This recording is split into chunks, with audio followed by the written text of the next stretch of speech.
Welcome back to Uncharted X. This is Ben, and I hope everyone out there is doing well. Today, I want to take you on a journey through one of the most mind-bending places I've ever explored. We're talking about Cusco, Peru, the megalithic city that sits high in the Andes at over 11,000 feet, surrounded by mysteries that orthodox archaeology really doesn't want to talk about. And honestly, once you see what I'm going to show you today, you'll understand why the official narrative starts to fall apart pretty quickly. Now, I've been to Cusco multiple times over the years, and every single time I go back, I notice something new. Some detail that I missed before, some join that doesn't make sense, some impossible angle that shouldn't exist if we're supposed to believe that Bronze Age people with stone hammers and copper chisels made all of this. And that's exactly what we're told, by the way, that the Inca, a civilization that barely made it into the Bronze Age, somehow created these walls with stones weighing hundreds of tons, fitted together so precisely that you can't slip a piece of paper between them. I was last in Cusco in January of 2025, walking these streets with some good friends, including Russ Allen from the Brothers of the Serpent podcast, and our mate Matt, who you might know as Professor Shy. We were being guided by Roel Tapia, a local expert who I've known since around 2013. Rojo knows this region better than almost anyone, and he's been instrumental in helping me understand the layers of history here. Literal layers, as you'll see. Before we dive into the walk and talk footage, we need to establish some context, because context matters. And in Cusco, understanding the context is absolutely critical to understanding what you're actually looking at when you walk these streets. So let's start with the basics. Cusco sits in a small mountain valley surrounded by incredible archaeological sites. Sacsayhuaman, Genco, Tambomachay. These places are all connected, or at least they were originally. The megalithic stonework flows down from the hilltops into the city itself, creating what was likely one massive interconnected complex. Today it's been broken up, renovated, built over, and reused countless times. But the bones of something truly ancient are still there if you know what to look for. The Spanish conquest in the 1500s was, without exaggeration, a catastrophic event for the cultures of South America. The destruction wasn't just physical. It was cultural genocide. Entire histories were erased, buildings were torn down, stones were repurposed, and the knowledge of these civilizations was deliberately destroyed in the name of religious zealotry. The result is that we're left with massive gaps in our understanding of who actually built these structures and when. Now, the official story is pretty straightforward. It goes like this. The Inca built Cusco. They built Sacsayhuaman. They built Ollantaytambo. They built Machu Picchu, all of it, every single block. And they did it in the span of a few hundred years, from roughly 1200 AD to the mid-1500s. That's the narrative. But here's the thing, the Inca themselves told a different story. When the Spanish chroniclers documented what the Inca told them, they recorded accounts of the Inca finding these megalithic structures, already here, already ancient, already partially destroyed. The Inca said they rebuilt them, they renovated them, they made them their own, but they didn't claim to have built the original megalithic cores. This wasn't just the Inca saying this, by the way. Early explorers and researchers like Sir Clemens Markham, Hiram Bingham, and others documented this same idea, that there was a pre-Inca culture, potentially vastly ancient, that had created these incredible megalithic structures. But somewhere along the way, that narrative got buried. Today, if you suggest that the Inca didn't build everything here, you're labeled a fringe theorist. You're called a pseudo-archaeologist. But the evidence is right there in the stones themselves. Let me explain something about the Inca. They were an incredible civilization in many ways. They had sophisticated agricultural practices, impressive social organization, and progressive views on gender for their time. But from a purely technological standpoint, they were limited. Stone tools, bronze chisels, obsidian blades, wooden structures, braided ropes. That's what they had to work with. No evidence of the wheel, no pulleys, no advanced logistic systems, and yet we're supposed to believe they moved stones weighing 100, 200, sometimes even more tons from quarries miles away, carved them to precision that modern engineers struggle to replicate, and fitted them together so perfectly that you can't slip a piece of paper between them. Does that make sense to you? Because it doesn't make sense to me. And when you actually walk these streets and look at the stonework with your own eyes, it makes even less sense. Now, before we get into the walk and talk footage, I wanted to explain a classification system that I use when looking at the architecture here. It's based on the work of Jesus Gamada and his father Alfredo, who've been studying this region for decades. They've identified 3 distinct styles of architecture in the Sacred Valley, and once you understand these styles, you can't unsee them. They're always in the same layered order, and they're always clearly distinct from each other. The first and oldest style is Hanan Pacha. This is monolithic work carved directly from the living bedrock. You'll see it at places like Genko and Sacsayhuaman. These are the carved steps, the channels, the mysterious shapes and altars that seem to flow out of the mountain itself. It's not quarrying, it's intentional shaping of the bedrock.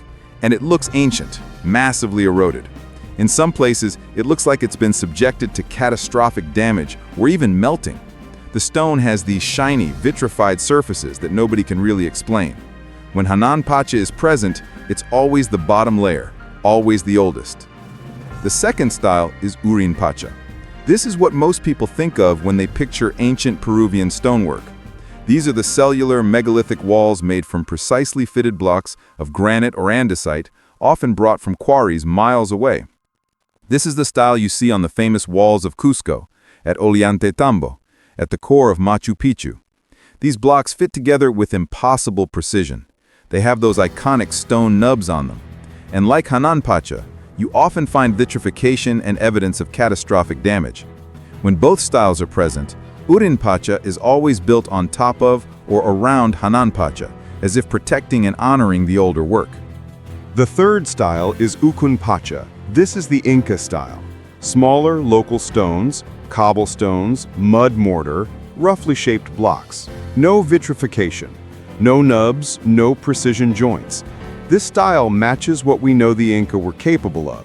And there's tons of it throughout the Sacred Valley. Miles of terraced walls, most of Machu Picchu outside the megalithic core, and importantly, when you find all 3 styles together, Ukun Pacha is always on top, always the most recent. This layering tells us something really important. It tells us that these were built at different times, by different people, with vastly different capabilities. And the Inca, the most recent builders, were clearly working around and on top of something much older that they didn't create. But here's where it gets really interesting. There's a piece of evidence that I think makes an absolutely airtight case for this scenario. It has to do with the Inca rulers and their palaces. The Inca only controlled Cusco for about 300 years. In that time, there were 13 high Incas, 13 rulers, and each one had a custom. They couldn't live in the palace of their father. Each new high Inca had to establish his own palace. So the first high Inca, Manco Capac, around the year 1200, he chose a destroyed megalithic courtyard below Sacsayhuaman. He rebuilt it into his palace. Today that area is known as the Plaza de San Cristobal, and it's clearly a rebuilt megalithic structure. This tradition continued. Each successive high Inca would find another ancient megalithic courtyard in Cusco, rebuild it, and make it his palace. The second high Inca did it, the third, the fourth, all the way through the 7th. But here's the thing. When they got to the 8th high Inca, there were no more megalithic courtyards available. So what happened? The 8th, 9th, 10th, 11th, 12th, and 13th high Incas all built their palaces from local cobblestones with mud mortar, the Ukun Pacha style. Nothing megalithic about them at all. Think about that for a second. How does that make sense if the Inca built all of the megalithic stonework? Did they suddenly lose their advanced stoneworking abilities between one generation and the next? Did the later rulers just not deserve the fancy stones? Or is the obvious answer staring us in the face? That the Inca found a limited number of ancient megalithic courtyards, rebuilt them over the first 7 generations, and when they ran out, they had to build with the materials and methods they actually had available to them. To me, this is smoking gun evidence. But let's not stop there. Let's go walk these streets and look at the actual stonework, because what you're about to see is going to blow your mind. All right, we're here in the Plaza de Armas, the main square of Cusco. This cathedral behind us was built in the 1500s and 1600s by the Spanish. Took them almost 400 years to complete. It's built on top of the Inca palace of Viracocha, which itself was built on top of older structures. This whole area was originally called Huaycaypata, and it was the ceremonial heart of the Inca Empire. When Manco Inca rebelled against the Spanish in 1536, there was actually a battle right here in this plaza. The Inca had learned to use guns and ride horses by that point. They almost won, but they were outnumbered and eventually retreated into the Sacred Valley, where they held out for another 15 years.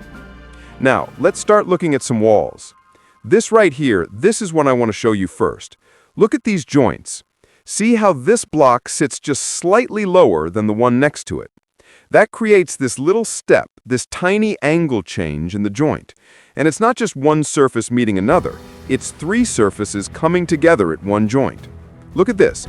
You've got the face of this block, the face of that block, and then this little angled section right here, all meeting perfectly.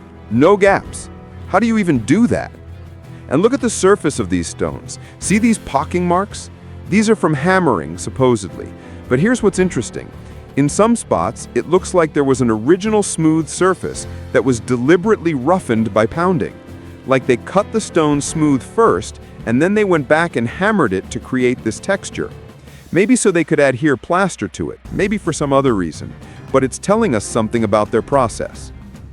Now look at this section over here. See the difference? This is rebuilt. This is where they've taken stones and just jammed them in, trying to repair a broken section. It's good work, but it's not the same. The joints aren't as tight, the stones are smaller. It's clearly a different hand at work here.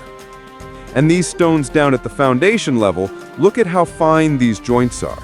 This is original megalithic work. But up here, this has been rebuilt. You can tell because of the style difference. The Inca would reuse the megalithic stones where they could, but they'd also use local cobblestones to fill in the gaps. Let me show you something else. Look at this joint right here. See these little tiny ridges? This block is sitting at a slightly different level than this one, but there's still this perfect ridge where they meet. That's insane. How do you create that level of precision? And it's not just on the face. It goes all the way back into the depth of the stone. These aren't shallow facades. These are massive blocks that go way back into the wall. Okay, now we're getting into the really interesting stuff. Look at this doorway. See how they've used a big megalithic stone as the lintel across the top. But the doorway itself is rebuilt with smaller stones. They found this big megalithic block somewhere, probably from a destroyed wall, and repurposed it. You see this all over Cusco. The Spanish did it, the Inca did it before them. When you have a conveniently shaped megalithic block just lying around, you use it. And here, look at this wall. See the difference in materials? Down here, this is andesite, local volcanic stone. But this lintel up here, this is basalt. Basalt doesn't come from around here. The nearest basalt quarry is 50 kilometers away. So somebody went to a huge amount of effort to bring these basalt blocks from miles and miles away, and then later builders used them to rebuild structures in Cusco. Why would you do that if you could just use local stone unless you were specifically reusing older, more precious materials? Let me point out another detail. Look at these surfaces. See how some of them are really smooth, almost glassy? That's vitrification. The surface of the stone has changed somehow. It's been subjected to extreme heat or some other process that we don't fully understand. You see this on the oldest stones in Peru, and you also see it in Egypt on some of the granite work at sites like the Giza Plateau. It's one of many connections between these two places that nobody wants to talk about. All right, now I want to show you something that really gets my attention. Look at this surface right here. See these marks? These are scoop marks, like someone took an ice cream scoop to the stone. And they're consistent. They're the same size and shape. These aren't random damage marks. These are intentional removal of material using some kind of tool or process. And here's the crazy part. We see the exact same scoop marks in Egypt, at the quarries in Aswan, on the granite blocks at the Menkaure Pyramid, on the big granite box in Luxor. The same marks, the same technique, thousands of miles apart. How do you explain that? How do you explain the same stoneworking signature showing up in Peru and Egypt if these were completely separate, unrelated cultures with no contact? I mean, the conventional explanation would be parallel development, right? That they independently develop the same techniques.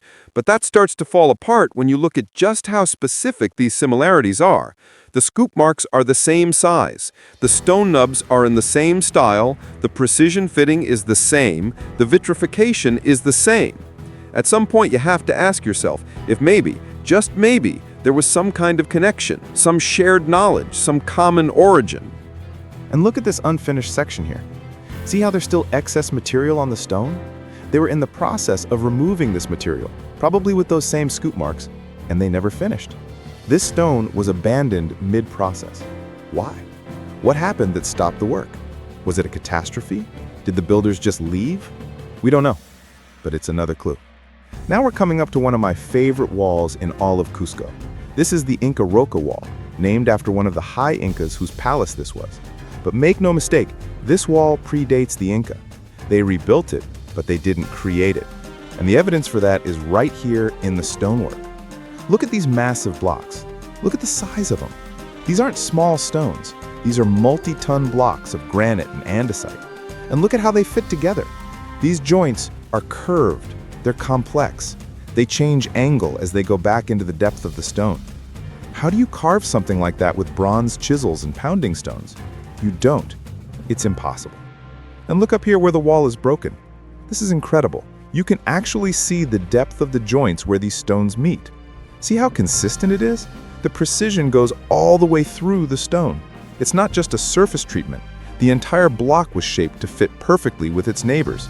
And these blocks are thick. They go way back into the wall.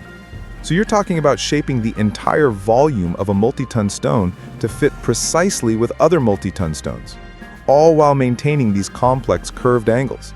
Think about the process that would require. You'd have to carve a stone, test fit it, take it down, carve it more, test fit it again, take it down, over and over until it fits perfectly. Except these stones weigh tons. You can't just pick them up and put them down repeatedly. It's logistically insane. Unless there was some other method, some way to make the stone softer, more workable, and then harden it in place. I'm not saying I know what that method was, I don't, but the stones themselves are telling us that conventional explanations don't work. Look at this joint right here. See this lip? This little edge that forms where one stone meets another? How do you carve that intentionally? How do you plan for that level of detail? And it runs the whole way around the stone. It's consistent, it's deliberate, but it doesn't look carved. It looks formed, like the stone was soft and then hardened in this shape. And look at these scoop marks here. Clear as day, big scoops taken out of the stone.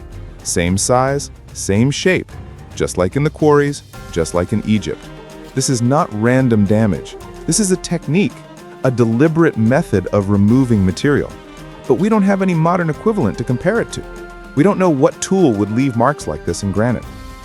Here's another thing that blows my mind. Look at these stone nubs, these protrusions on the face of the blocks. The conventional explanation is that these are lifting bosses, that you'd wrap ropes around them to lift the stones. But that doesn't make sense. Look at this nub. It's not centered, it's off to one side. If you tried to lift this multi-ton block with a rope around that nub, it would just spin and fall. These aren't functional lifting points. So what are they? Some people think they're aesthetic, part of the design. Others think they served some structural purpose we don't understand. Personally, I think they're a signature, a marker of who built these walls. And you find the same nubs in Egypt, on the granite blocks at Menkaure, on blocks at other sites. Same style, same placement. Another connection. Look at this broken section up here. This is where the wall has been damaged, probably in an earthquake, and you can really see how these stones fit together. See these gaps? That's not how the wall originally was. These stones used to fit perfectly. But now that they're broken and shifted, you can see the true depth of the joints. And it's impressive. These are thick stones, and the precision goes all the way through the stone. And down here at the foundation level, see these smaller stones? This is interesting because some people point to this and say, see, the Inca built different quality foundations under the fancy walls. But I don't think that's what's happening here. I think the street level has changed over the centuries. What we're seeing here used to be below ground, and the builders didn't care as much about the appearance of the stones that would be buried. but they still fit them well together. They're still shaped and placed with care. It's just a different aesthetic than the visible portions of the wall. Rojo is making a good point here about the street level. Originally, the street was lower. Over time, with rebuilding and centuries of accumulated debris, the street rose. That exposed these foundation stones that were never meant to be seen. But even these foundation stones are better fitted than most modern construction. That should tell you something about the skill level of the builders. Now look at this corner. This is one of the most impressive sections of the wall. See how the stones wrap around the corner? It's not just straight faces meeting at an angle. These stones are carved to follow the curve of the corner. The joints curve, the faces curve, everything flows together. And it's all still precisely fitted. No gaps, no mortar, just stone on stone with impossible precision. And look at this block here on the corner. This is a massive stone, probably weighs several tons at minimum. And it's carved with all these complex angles and curves. Why would you make it so complicated? If you're working with primitive tools, wouldn't you keep things simple? Straight cuts, right angles, easy stuff. But instead, every single block is unique. Every joint is different. Every surface is complex. That tells me it wasn't difficult for them. If it was hard, they wouldn't have done it this way. The complexity must be the natural result of their process, whatever that process was. And here, look at this surface. See how it's starting to spall off? The outer layer of the stone is separating from the inner core. You see this on ancient granite in Egypt, too. It's a sign of great age. The stone has been subjected to countless cycles of heating and cooling, wet and dry, expansion and contraction. Over long periods of time, that causes this kind of degradation. This isn't a few hundred years of weathering. This is thousands of years at minimum. All right, now we're coming up to one of the 12 angle stone. This is probably the most famous stone in Cusco. Tourists come from all over the world to take pictures with it, and it's impressive, don't get me wrong, but honestly, there are stones in this same wall that are even more complex. Look at this one right here. How many angles does this have? 1, 2, 3, 4, 5, 6, 7, 8, 9. This is a 9-angle stone, and nobody talks about it because it doesn't have a catchy name. But look at how this stone fits with its neighbors. Look at these joints. They're not straight. They curve and flow around each other. This edge right here, see how it's actually diving inward? The face of the stone changes angle as it goes into the depth of the wall. How do you plan for that? How do you carve that intentionally? You'd need to know the exact shape of the neighboring stone, and you'd need to carve your stone to match it perfectly. And you'd need to do all of this while accounting for the fact that the stones are three-dimensional objects with depth and volume. It's absurd. The level of complexity is absurd. And yet, here it is. Real, physical, undeniable. And here's the 12-angle stone. 12 perfect angles, 12 perfect neighbors, all fitting together like a jigsaw puzzle. No gaps, no mortar, just stone on stone. People love to take pictures here, and I get it, it's impressive. But I want you to look at the details. See this little indentation here? This subtle curve in the joint? Why is it there? What purpose does it serve? None. It's just complexity for the sake of complexity. Or rather, it's the natural result of whatever technique they were using. And look at this surface here. See how it's starting to separate? There's a layer on top that's coming off, revealing a different surface underneath. This happens on ancient granite when the outer layer, which has been subjected to more weathering, starts to separate from the protected inner core. It's like the stone has a skin that's peeling off, and underneath, you can see a different finish, a different texture. What does that tell us? That there's been a tremendous amount of time for this weathering to occur. Now, I mentioned earlier that I scanned this section of wall. I've got detailed 3D scans of the Inca Roca wall, including this broken section and this corner. If you're interested in those scans, they're available to my patrons and supporters. You can use them for research, analysis, whatever you want. I love making this data available because I think it's important that people can examine this stuff in detail, even if they can't travel to Peru themselves. One more thing I want to show you before we wrap up. Look at this wall section over here. See how some of it is clearly original megalithic work, and some of it is clearly rebuilt? You can see the mortar between these stones. Original megalithic work never has mortar. It's always dry-fitted. So the presence of mortar tells us this section was rebuilt, probably by the Inca, possibly even by the Spanish. They took the megalithic blocks and reassembled them as best they could, using mortar to hold them together because they couldn't achieve the same precision as the original builders. This happens all over Cusco. You'll see walls that are part original, part rebuilt. Sometimes it's obvious, sometimes it's subtle, but once you start looking for it, you see it everywhere. And it reinforces this idea that the Inca were working with pre-existing materials. They were rebuilding, renovating, repurposing, not creating from scratch. So, let's bring this all together. What have we seen today? We've seen 3 distinct styles of architecture, always in the same layered order. We've seen evidence that the Inca rebuilt megalithic courtyards for their first 7 palaces, then switched to local cobblestone when they ran out of megalithic sites. We've seen stonework with a level of precision that shouldn't be possible with Bronze Age tools. We've seen scoop marks that match what we find in Egypt. We've seen vitrification and stone nubs and complex curved joints that defy conventional explanation. All of this points to the same conclusion. The Inca did not build the megalithic core of Cusco. They found it. They rebuilt it. They honored it. But they didn't create it. Something much older, much more advanced, much more mysterious came before them. And the evidence is right there in the stones if you're willing to look with an open mind. Now, I know this challenges the official narrative.